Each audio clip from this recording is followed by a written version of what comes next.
Vamos para a parte 2 da correção das provas do concurso de Paraty, organizado pela banca Avança SP. Provas do dia 20/10. Lembrando para a galera que vai fazer de GCM de Paraty, mesma banca, mesmo edital de matemática do ensino médio aqui.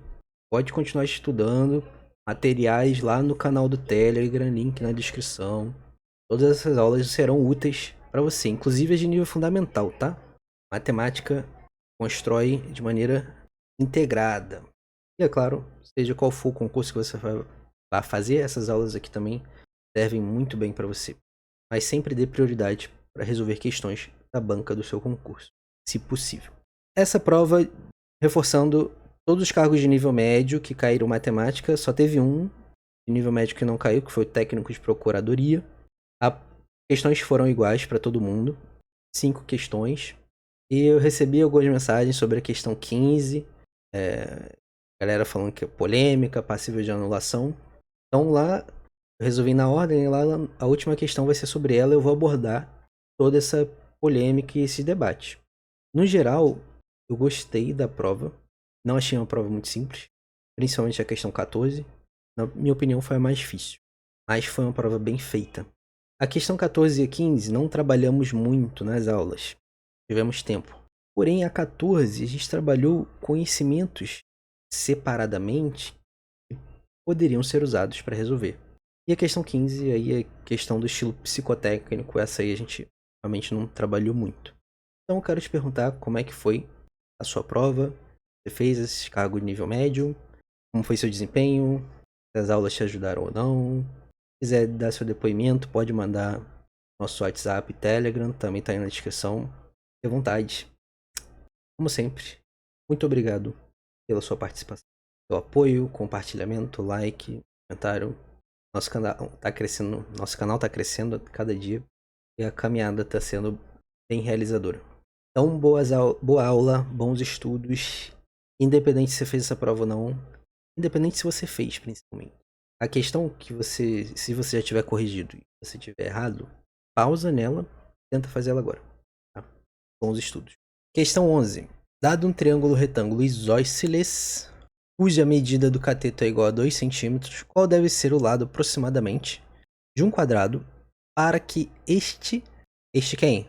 O quadrado, olha o português aí, tenha a mesma área que o triângulo. Então vamos lá.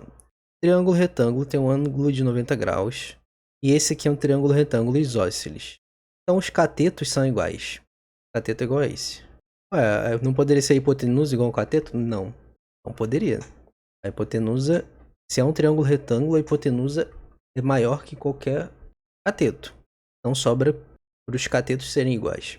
Outra maneira de ver isso seria pelos ângulos, porque aqui vai ficar um ângulo de 45, aqui também. Então, dentro de um triângulo, o lado que está oposto a um certo ângulo, por exemplo, o lado que está oposto ao ângulo de 90 aqui, vai ser maior que um outro lado desse triângulo esteja oposto a um ângulo menor que o de 90. E como nesse aqui estão opostos a um ângulo de mesmo valor, significa que esses dois lados são iguais. Tá. Os catetos medem 2 cm. Isso aqui vai implicar em uma certa área. Ele quer saber qual o valor que o lado de um certo quadrado tem que ter, ou seja, eu não sei o valor desse lado, para que esse quadrado tenha uma área, que eu vou chamar de área 2, igual à área do triângulo. Então eu vou descobrir o valor de x para que essa equivalência seja verdadeira. Esse que é o objetivo, tá? Pode pausar e tentar resolver. A área do triângulo vai ser base vezes altura sobre 2. No triângulo retângulo, é mais fácil você gravar como cateto vezes cateto sobre 2. Então 2 vezes 2 dividido por 2. Aqui vai dar 2 centímetros quadrados. A unidade a gente não precisava representar, não precisava dessa preocupação toda, porque as informações foram dadas em centímetro, a resposta está em centímetro, então todas as contas que você fizesse aqui ia dar em centímetros, sem problema algum. Você não precisa se preocupar com a unidade quando perceber que vai precisar de converter em algum momento. A área do quadrado de lado x é x vezes x, ou seja, x ao quadrado. Aqui acabou. Eu quero a situação onde essas duas coisas sejam iguais, ou seja, que A1 seja igual a A2, ou A2 seja igual a 1, tanto faz a ordem que você colocar. Então, x ao quadrado tem que ser igual a 2. Ou seja, algum número vezes ele mesmo que seja igual a 2. Consegue pensar em algum assim? Já deu pra ver que não vai ser tão simples, né? Para isolar esse x aqui, eu vou tirar a raiz quadrada dos dois lados. Por que quadrada? Porque raiz quadrada é raiz de índice 2. Aqui eu tenho uma potência de expoente 2, aí eu vou poder cortar esse expoente com o índice dessa raiz. Vou ficar com o x sozinho ali, que é o meu objetivo. Só que antes uma observação, tá? A raiz quadrada de um certo número ao quadrado é o módulo desse número. Porque, por exemplo, x ao quadrado igual a 4. Ora, o x pode ser mais ou menos 2. E se eu botar menos 2 ao quadrado dá 4. Se eu botar 4 ao quadrado dá 4. Só que a definição para a raiz quadrada, dentro dos números reais, a raiz quadrada de um certo número a, exige que esse a seja maior ou igual a zero. Porém, como aqui estamos trabalhando, aí eu olho para o contexto do problema. O contexto do problema é uma medida de comprimento. Não existe medida de comprimento negativa. Então, seja lá qual for esse x que está representando o valor da medida de um lado do quadrado, ele é positivo. Então, não preciso me preocupar com essa álgebra toda aqui não. Posso só me lembrar que esse x é maior que zero. Também não é igual a zero, o quadrado não existiria, mas é maior que zero. Eu sei disso. Sabendo disso, eu posso simplificar isso aqui tranquilamente. Eu estou tirando uma raiz de índice 2 de uma potência de expoente 2. Então, índice e expoente igual, posso cortar. E vai ficar que o x é igual a raiz de 2. Tá, e agora? Raiz de 2 centímetros. Quanto de acho que vale raiz de 2? Se você está um pouco na prática, você sabe que isso aqui está aproximadamente 1,41 centímetros. E aí, resposta, gabarito letra B. Ah, mas então tinha que ter decorado esse valor? Não. Você pode pensar o seguinte, pode por aproximação ou por dedução. Se você entende o que ele está pedindo aqui, o que significa raiz quadrada de um número, você consegue fazer tentativa e erro ali por aproximação. Ou seja, eu sei que o lado desse quadrado equivale a uma raiz quadrada de 2, a medida do lado. Eu sei que a raiz quadrada de 2 está me pedindo um número que multiplicado por ele mesmo dê 2. Não o cantor, tá? Então, você poderia testar.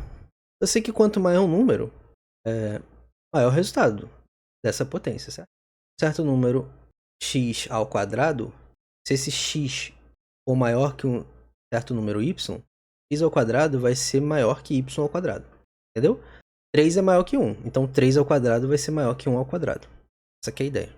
Então eu testo 1 aqui, ó. 1 vezes 1 eu sei que dá 1. Então eu estou procurando um número acima disso. Aí eu vou para o 2. 2 vezes 2 dá 4. Ou seja, passou do 2. Então, testo 1,4. 1,4 ao quadrado vai dar próximo do 2. Não vai dar exatamente 2, porque a raiz quadrada de um número que não seja um quadrado perfeito não é exata. Mais precisamente, é um número irracional. Então, a raiz de 2 é um número irracional.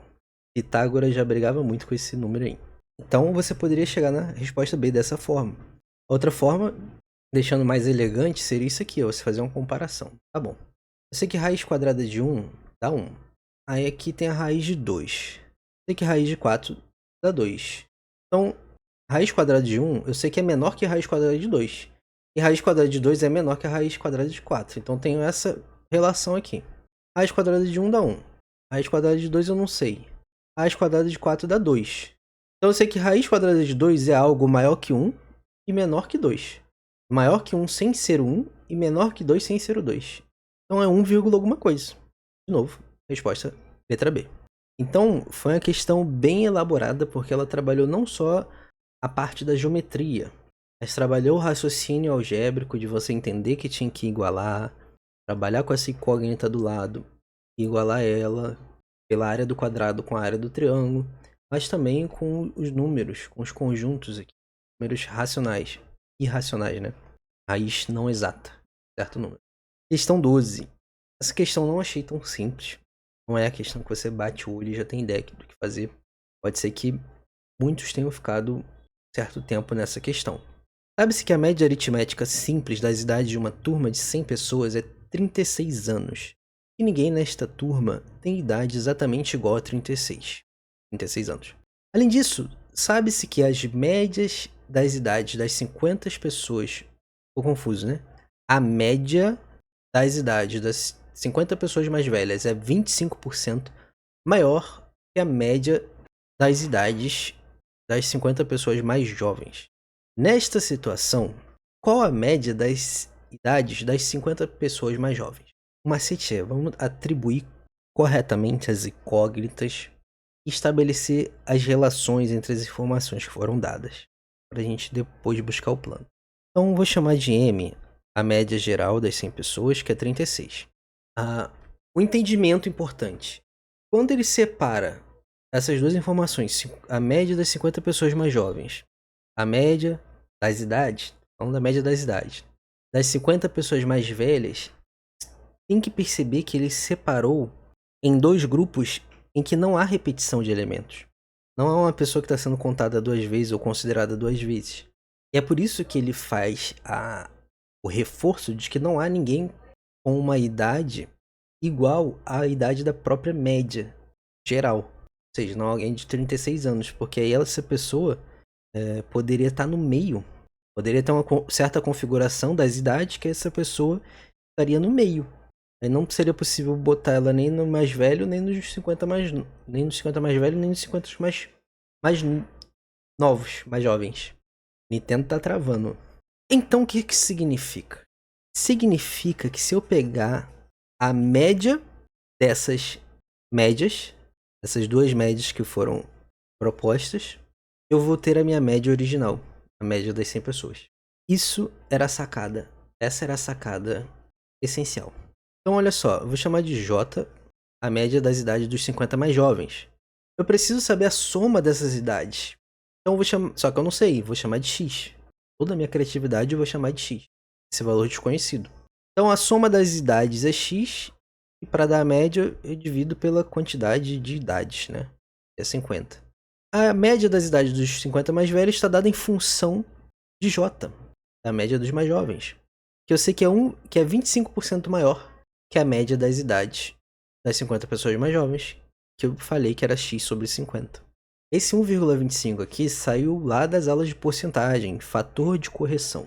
Vamos observar aqui. Se eu digo que um certo valor A é 25% maior que B, ou maior que B em 25%, eu estou dizendo que esse A é igual ao B mais 25% do B. Ou seja, o A é 100% do B mais 25% dele. O A é igual a 125% de B. Em decimal, isso aqui vai ficar 1,25. Importante isso aqui. Falou disso nas aulas, nos vídeos cobrindo questões de ensino fundamental. Então, a equação que a gente chega é essa daqui, ó.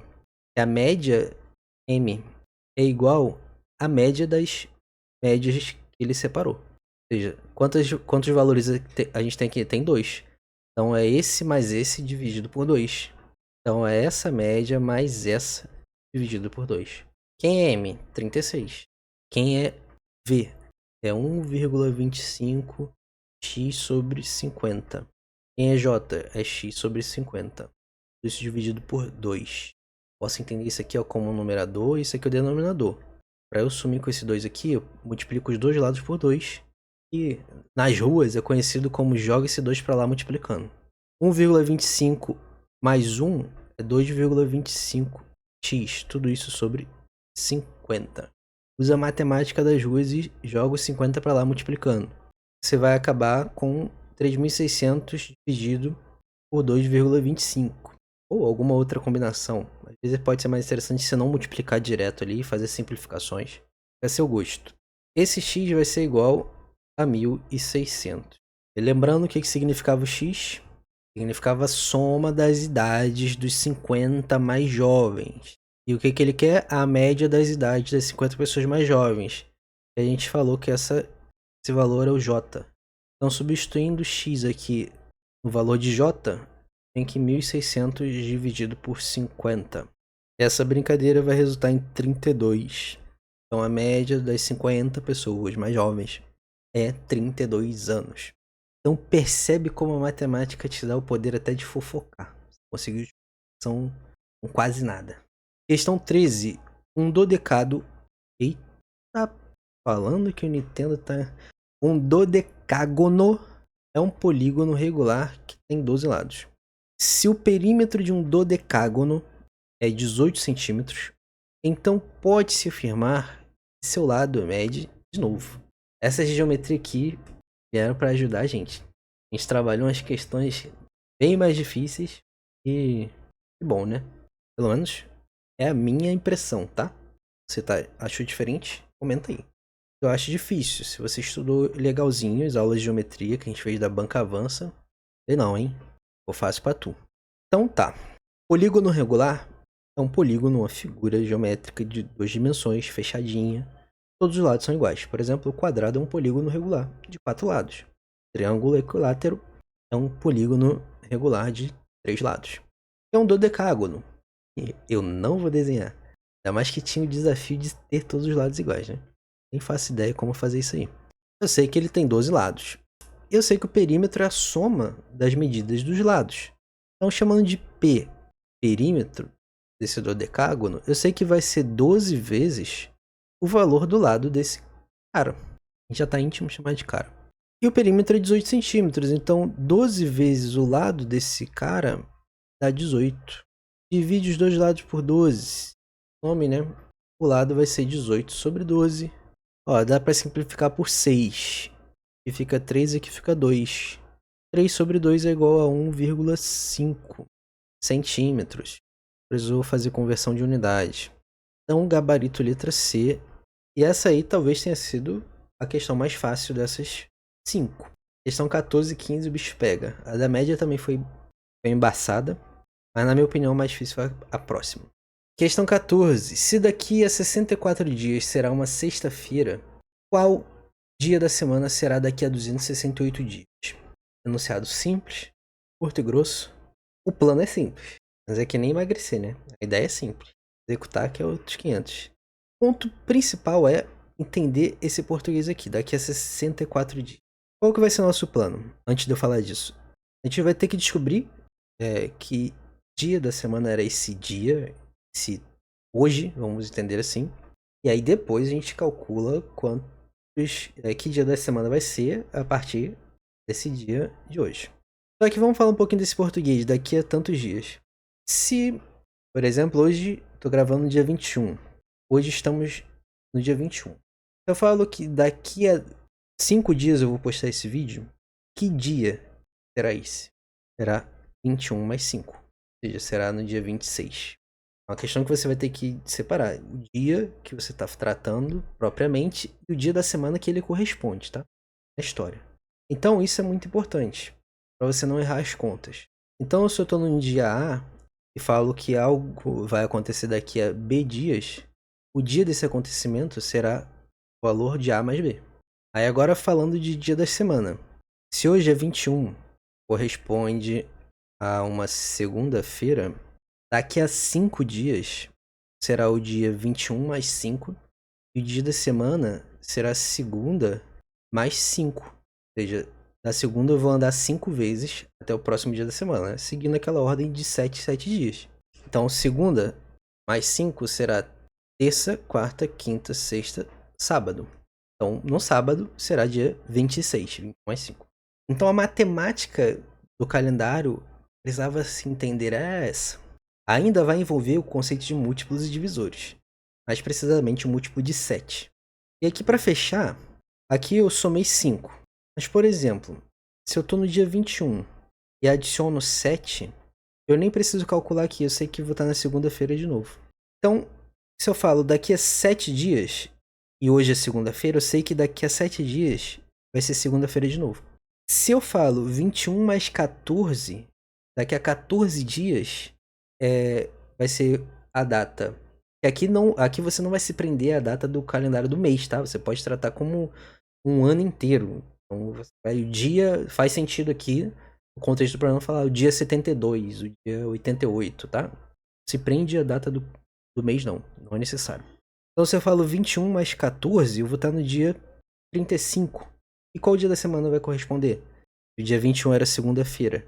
Segunda-feira também. Então, 21 mais 14 é a mesma coisa que 21 mais 2 vezes 7. E também vai implicar numa segunda-feira. Então, se eu pego o valor do dia que eu estou e falo daqui a tantos dias, e esse tanto que eu adicionei é um múltiplo de 7, significa que eu vou dar a volta nos dias da semana e vou voltar para o mesmo dia da semana. Sempre que eu adicionar um múltiplo de 7, nesse caso. Esse raciocínio é importante. Então, primeiro passo. Esse dia D, daqui a 64 dias, vou botar que X é o dia de hoje, tá? Hoje, no contexto do problema. Hoje é X. Daqui a 64 dias, vai ser D. Então, esse dia D é igual a X mais 64. E esse dia vai ser uma sexta-feira. Beleza? Ok, agora vamos entender. Vamos pelo macete dos múltiplos de 7. Então, estou aqui no dia X. Eu quero ir para o X mais 7. Esse dia X, ele corresponde a um certo dia da semana, que eu não sei. Vou colocar uma interrogação, simbolizando esse dia da semana, que eu não sei, tá? Só que eu sei que se eu pegar o dia X e calcular daqui a 7 dias, a partir dele, vai ser esse mesmo dia da semana, conhecido. E se eu for de 7 em 7, eu vou estar sempre nesse dia da semana. Então, 2 vezes o 7, que daria 14, né? Então, eu vou fazer 3 vezes o 7. Eu vou voltar nessa mesma semana. Que daria 21. Aqui, ó, já passou uma semana, aqui passou 2 semanas, aqui passou 3 semanas, a partir do dia X. Eu vou indo adicionando múltiplos de 7 até chegar ao mais próximo do 64. Então, o múltiplo de 7 mais próximo do 64 é 63, que é 7 vezes 9. Ou seja, 9 semanas. Então, passadas 9 semanas, eu vou estar no dia X mais 63, que corresponde a um certo dia da semana. Está se repetindo. E aqui vem o primeiro esclarecimento. Na infância a gente assoprava a fita, né?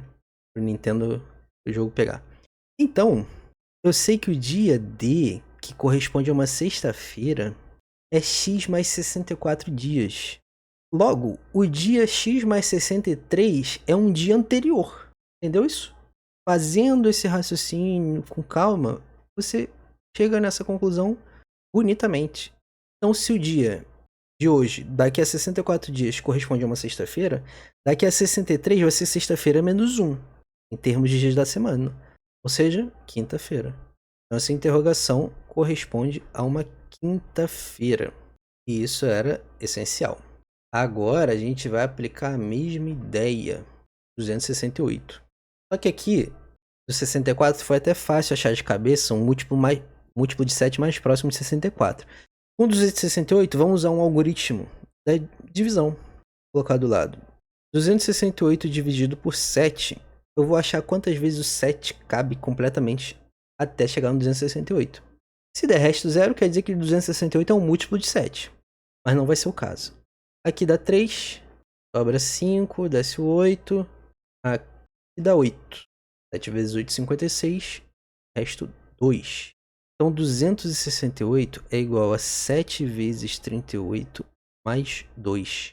Aqui, ó, 7 vezes 38 quer dizer que passaram 38 semanas, indo de 7 em 7. E no calendário, quando a gente vai de 7 em 7, a gente sempre tá andando no mesmo dia da semana, né? Então, eu tô aqui no dia X, eu sei que é uma quinta-feira. Se eu for somando a esse dia X múltiplos de 7, eu vou estar sempre na quinta-feira. E no caso aqui, eu vou adicionar esse 7 vezes 38, que dá 266. Eu vou estar numa quinta-feira também. Então, para chegar no dia que ele quer, eu tenho que adicionar 268. Mas eu só adicionei 266, então eu preciso adicionar mais 2 dias. Então aqui, ó, X mais 266, que é uma quinta-feira, mais 2. Então isso aqui vai ser uma quinta-feira mais 2. Então quinta-feira mais 2 é sexta, sábado. Então isso aqui corresponde a um sábado. Gabarito letra D. Percebe. Matemática é fazer conta difícil. Qual foi a conta difícil que você fez? Você somou, multiplicou e dividiu. E nem era número decimal. Conta, não teve conta difícil. Teve difícil é a interpretação do significado das contas que você está fazendo. Significado de um múltiplo, entender esse andamento do calendário, saber expressar matematicamente as suas ideias para achar a solução. E é essa tecla que eu bato. O que eu quero dizer? Você em casa, por exemplo, estudando nesse problema, você poderia fazer essas contas com a calculadora, certo? Aliás, vamos fazer assim. eu te desse a calculadora lá na hora da prova, toma aí, ó. Pode usar a calculadora. Pode ser que, se não tiver um raciocínio e interpretação afiada, mesmo com a calculadora você não vai resolver. Então percebe esse argumento que eu estou levantando é para mostrar que conta não costuma ser um grande problema. Matemática é sobre pensamento refinado. Ou seja, olha quanto poder tem simplesmente saber somar, multiplicar e dividir. E aqui a questão que a galera levantou polêmica. Teve alguns que até mandaram mensagem hoje no WhatsApp, a gente trocou uma ideia. Foi bem construtivo. E eu ainda estou decidindo se eu faço um vídeo específico só para tratar dessas nuances dessa questão, ou se eu abordo. E nesse aqui eu só abordo a solução mesmo, ou se eu abordo tudo aqui nos dois. Os dois nesse vídeo só. Não sei quanto tempo de vídeo já estamos. Vamos lá, questão 15. A figura abaixo mostra 3 elementos de um conjunto que contém figuras seguindo uma mesma lógica de construção. Então aqui está os 3 elementos de um certo conjunto. Nas figuras, apenas círculos de cores diferentes são ligados. Ok? Observando o padrão das figuras, qual elemento dentre as correspondências abaixo poderia ser um elemento desse conjunto? Tá, então nas imagens tem uma figura que corresponde às características dos elementos desse conjunto. E aí a gente pode evocar a noção de conjunto. Embora a noção de conjunto não tenha uma definição formal, um conjunto específico ele pode ser muito bem definido, seja por meio de uma descrição das suas propriedades, ou seja, dos elementos, da propriedade dos elementos que compõem esse conjunto. Então, quando eu apresento para você, matematicamente falando, um conjunto não vazio, ou seja, tem elementos lá, quer dizer que alguma propriedade esses elementos têm em comum, e aí se forma um conjunto com esses elementos. Eu te apresento a sequência 2, 4, 6, 8. Então, nós temos que entender quais são as propriedades que os elementos desse conjunto têm, que são encontradas em uma dessas 5 possibilidades. Então, uma dessas 5 possibilidades pode ser um elemento do conjunto em questão. É uma questão do estilo psicotécnico, né? Então ela deixa margem para muitas interpretações. Só que a gente tem que conseguir um argumento que seja objetivo, ou seja, não dependa de muita interpretação pessoal, dependa de deduzir um raciocínio que possa ser aplicado de maneira objetiva. E com base nesse entendimento, um argumento que sustenta o gabarito é que foram dadas 2 características dos elementos do conjunto citado. Uma é explícita, que é a restrição. Apenas círculos de cores diferentes são ligados. E a outra é implícita. Se você reparar nos 3 elementos que ele deu de exemplo do conjunto, além de cumprirem a característica explícita de não serem ligados nenhum círculo de mesma cor, pelo menos não diretamente, né? Há uma outra, que devem ser ligados todos os círculos possíveis, obedecendo à restrição de não se ligar círculos de mesma cor. E essa característica implícita que é o desafio da questão. E isso sustenta o gabarito ser a letra A. Porque pela característica explícita, você elimina de cara a 2, certo? Tem pelo menos 2 bolinhas de mesma cor ligadas, já elimina. Você elimina a 3, que ligou aqui, né? As 2 bolinhas sombreadas. E você elimina a 4 pelo mesmo motivo da 2, praticamente. Aqui, ó, tem 2 bolinhas de mesma cor ligadas. Não pode. A dúvida paira somente pela 1 e a 5. A 1 e a 5 cumprem 100% a característica explícita de não ligar 2 cores iguais. Aí tu fica, então não tem resposta. A resposta está em deduzir, o desafio da questão está em deduzir justamente a segunda propriedade. Esse que é o teste da coisa. E aí, diante dessa ambiguidade, onde a característica explícita não elimina todas as respostas exceto uma, você tem que combinar uma segunda propriedade e consiga eliminar todas as alternativas menos uma. E a solução que eu cheguei é essa. E observando os 3 elementos citados de exemplo do conjunto, eles têm em comum a propriedade de ligar todas as bolinhas possíveis, respeitando a restrição de não ligar cores iguais. Então, isso elimina 5, por quê? Porque aqui eu teria essa opção de ligação que não está sendo feita. Assim como teria essa e essa. A 1, vou tentar trazê-la mais para cá. A 1 está cumprindo a propriedade explícita e a implícita. Eu não tenho bolinhas de mesma cor sendo ligadas. E eu tenho todas as bolinhas possíveis de serem ligadas obedecendo a restrição sendo ligadas. Então, combinando essas duas coisas, eu tenho minha resposta na letra A. Figura 1 está coerente. E dessa forma elimina a figura 5.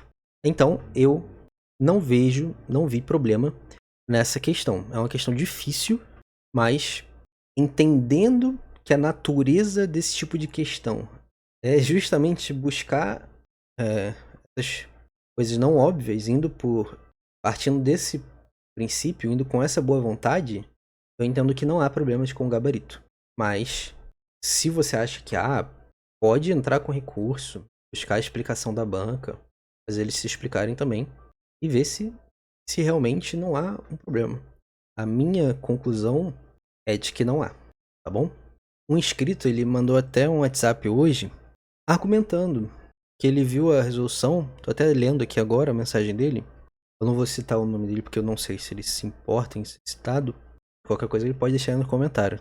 Ele levantou bons argumentos, que ele viu a minha resolução que eu postei lá no Telegram, e aí ele veio argumentar com muita educação e até mandar um salve pra ele, agradecer a interação, que ele, acho que ele vai entrar com recurso, porque ele fala que no enunciado as figuras não esclarecem, no enunciado e nas figuras não esclarecem se é permitido haver um círculo sem ligação, ou se é obrigatório que todos os círculos adjacentes com cores diferentes estejam conectados. Além disso, é que todas as figuras seguem um padrão com 3 círculos com uma determinada cor e 2 círculos com uma cor distinta. E esse padrão se repete na alternativa E, 5, e não se repete na alternativa A. Então, com base que eu expliquei aqui, já mostra o confronto que eu tenho com esses argumentos que ele citou. Justamente por entender que essa é a natureza da questão. E propositalmente, ele não explica tudo exatamente, deixando uma parte explicada e a outra indicada. O que eu concordo é que esse tipo de questão é problemática porque ela beira a adivinhação do que o examinador quer que você entendesse, deixando essa margem subjetiva, essa margem de interpretação pessoal, cada um ter sua opinião do que está certo ou o que está errado. Rebatendo um pouco o argumento dele com muito respeito, tá? Eu não tô criticando ele ou algo assim, não. Tá apegando as ideias aqui, somente isso. É que, por exemplo, ele citou um argumento da proporção. Sempre tem 3 cores três bolinhas de uma certa cor e 2 da outra. Mas aqui, ó, olha essa opção 2. Se eu tivesse isso aqui, tentar desenhar, você iria eliminar? Porque com base nesse argumento, você teria que eliminar isso aqui, tá fugindo dessa proporção. Mas não tá quebrando a regra de ligar apenas círculos de cores diferentes. Seria difícil eliminar essa alternativa, se ela tivesse assim. E aí sim, por exemplo, se eu tenho essa alternativa e tenho a 1, do jeito que ela tá ali, aí era problema. Porque aqui eu ia ter 2 alternativas coerentes com as 2 propriedades que eu concluí serem a solução. A explícita, de não ligar círculos de cores diferentes, e a implícita, que era ligar o máximo que fosse possível. E assim eu teria cumprindo essas 2 condições. E aí geraria um conflito. Mas, de novo, para mim foi uma honra receber o comentário dele, ele argumentar. Isso foi sensacional. E, de novo, fiquem à vontade de entrar com recurso, tá? Eu não sou da banca, não. Tô explicando essas coisas aqui. E acabou que eu expliquei toda a polêmica nesse vídeo mesmo. Para expor o raciocínio que eu desenvolvi. Então, somente isso. Bom, no geral, eu achei uma prova até aqui, né? Corrigiu as dos cargos de nível fundamental. Falta um cargo de lá ainda. E essa aqui é a segunda que a gente corrigiu. Até aqui, tenho achado questões muito legais. Agora tem essa aqui meio polêmica. E bem formuladas. No sentido que ela não exige que você faça contas muito difíceis. Ela multiplicações e divisões com decimais e 3 casas decimais, e o que 25,572 dividido por 3,173, sabe? Não, ela tá exigindo conhecimento da coisa, do assunto que está sendo abordado ali. Você saber interpretar, equacionar, fazer a tradução. E aí, quem consegue, acho que termina em contas simples. Pelo menos é desse tipo de questão que eu gosto. E questão que eu valorizo. Então é isso, gente. Obrigado pela sua atenção, pelo seu apoio, como sempre, os comentários de vocês. E até o próximo.